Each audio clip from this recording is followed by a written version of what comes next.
You do not choose what interests you. It chooses you.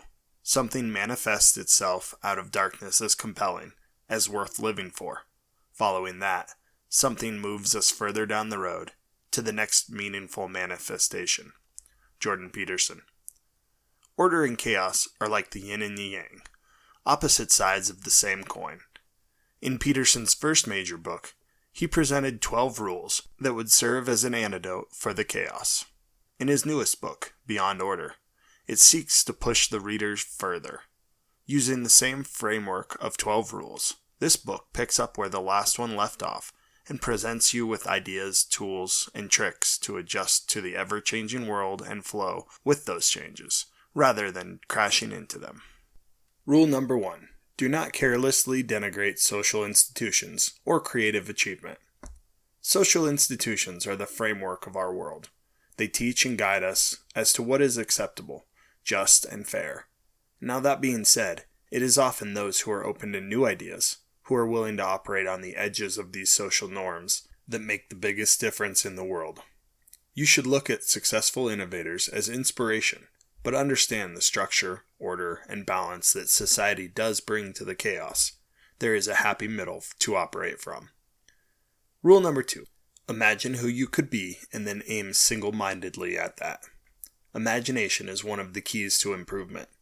Visualization has become a normal piece of many top performers' routines. The importance of imagination is fairly obvious when it comes to the tech innovations of today, or inventions like the light bulb or automobile. Where it may be overlooked is in self-improvement. If you think of yourself as a runner, you are more likely to go run. If you think of yourself as someone who eats healthy, it will be easier to turn down that cookie at work. Imagining the type of person that you want to be makes being that person much, much easier. Rule number 3.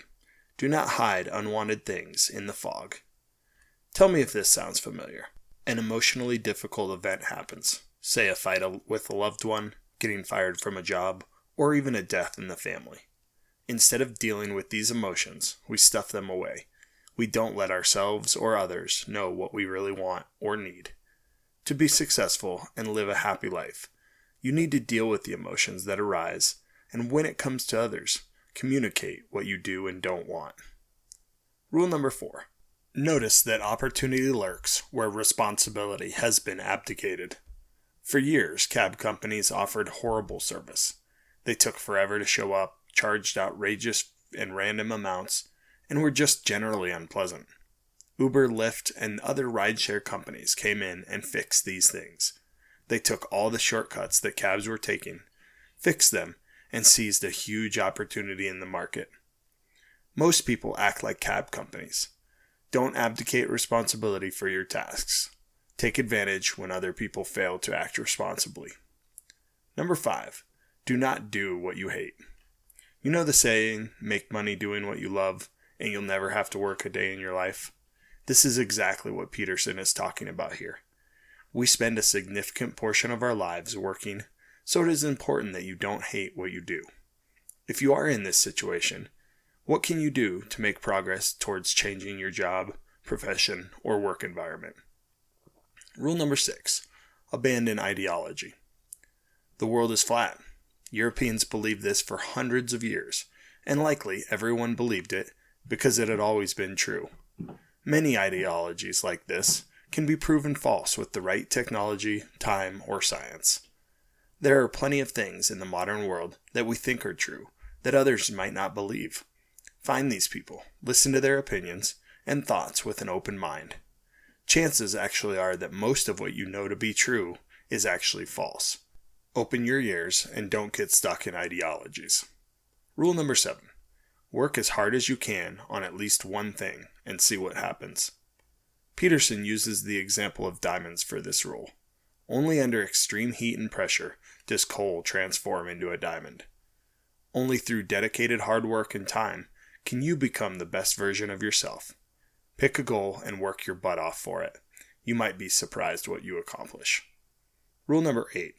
Try to make one room in your home as beautiful as possible. How good does it feel after you spring clean your home? Everything is beautiful and organized. The problem is that spring cleaning often takes most of a day, if not longer. Peterson believes that simply by making one room in your house beautiful, the effort will spread to other areas of your life. Rule number 9. If old memories still upset you, write them down carefully and completely. Our perception of events is more powerful than the actual events themselves. Famous Stoic Marcus Aurelius said, "Choose not to be harmed, and you won't feel harmed. Don't feel harmed, and you haven't been." Looking back at events that shook us in the past can help us sort through our feelings and the effects that they've had on our life. By doing this, you can resolve any lasting issues or pain and move forward with your life. Rule number 10. Plan and work diligently to maintain the romance in your relationship.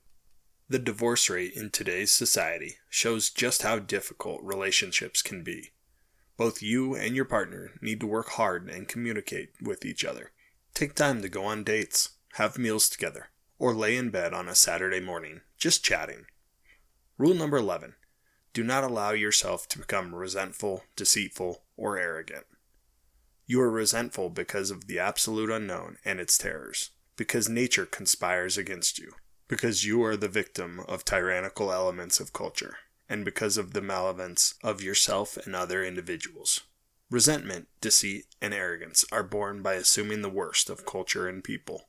The alternative is to believe that there is enough of you, society, and the world to justify existence. And finally, Rule 12. Be grateful in spite of your suffering. Don't be naive and think that everything is wonderful and be blindly optimistic. Realize that the world is full of darkness, suffering, and hurt. Make a conscious effort to be grateful despite of the difficult parts of life. To be cliché, don't forget to stop and smell the roses. There are a ton of great journals, like the 5-Minute Journal, that focus on developing a daily gratitude practice and can be a great tool to help you work on this piece of your life. Remember, you do not choose what interests you. It chooses you. Something manifests itself out of the darkness as compelling or as worth living for. And following that, something moves us further down the road to the next meaningful manifestation. You may not agree with all of Peterson's examples or arguments in this book, or in his first one for that matter. The power of this book is that it gets you thinking and looking.